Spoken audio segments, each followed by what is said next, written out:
kunzi bacu muri video shaka ndabereke amakode abiri.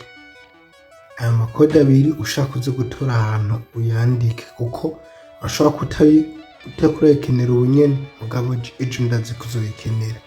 Izi kode zibinyenda kwereke ni ngirakamaro kuri telefone yawe kuko hari usanga telefone hari akantu gato kagiyemo kaja ku mufundi bakutwara amafaranga menshi kandi nawe ukikorera. Reka ndabeke kode ya mbere y'ingirakamaro.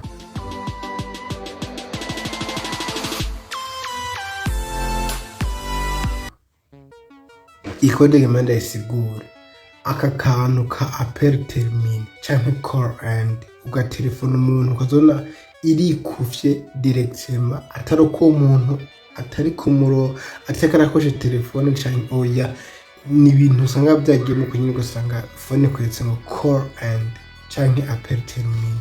Iyi code ukazona ibintu biraje maybe ubunyine ntibice ariko ico bishobora kuza ukazona ibintu bizanye muri telefone yawe dushira mu code duca bihera.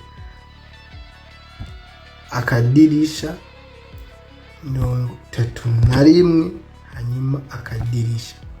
Iyi code izogufasha uduca hose ucurungika muna yuko bica bikunda bica ba disable ibyo usabye aba enable bica disable. Iyi code uyandikana uko ndisiri kuzoyikenera kuko aha kantu karazengereje abantu benshi cyane abantu bakoresha telefone Samsung karakunda kwizana code igira kabiri.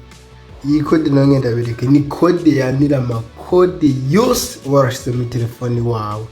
Akarorero bajya nzomva ngo nimero nje bayasosiye n'indi nimero barumviza ivyo mvugana n'undi muntu canke ibindi bintu bitandukanye byose bituma byo kuruna telefone yawe. Iyi code niyo yanira amakode yose umuntu aba yaratripose kuri telefone yawe. Iyi code yo akanyenyeri 00D akadirisha. Iyi yanira amakode yose baragiye muri telefone iwawe. Izi code uzandika ahantu ndisiri yuko uzozikenera hanyuma ucurungika.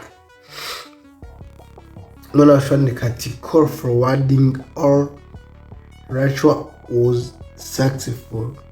Ibintu byose bavyagiyemo biba bivuyemo telefone yawe bimeze neza.